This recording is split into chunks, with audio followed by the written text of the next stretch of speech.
Banca Popolare di Marostica. Una scelta vincente, semplice, affidabile, competitiva.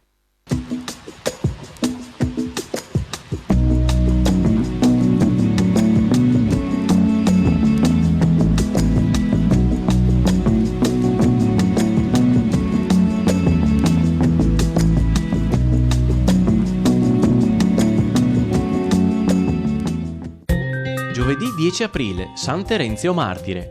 È il 100° giorno dall'inizio dell'anno, ne mancano 265 alla fine. Il sole sorge alle 6:35, tramonta alle 19:50. La luna si leva alle 15:06, tramonta alle 3:58.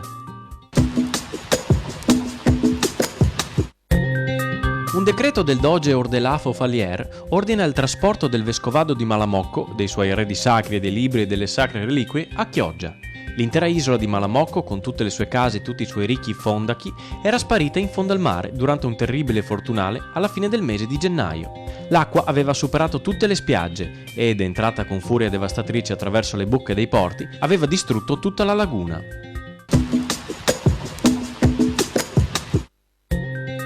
Domenica 13 aprile nel centro storico di Caniezza, 10ª edizione di Cavaso in Fiore, con piante, fiori e prodotti tipici. Fino al 21 aprile nel municipio di Cavaso anche la mostra di maschere lignee e scultura, occasione unica per ammirare oltre 100 maschere e sculture in legno.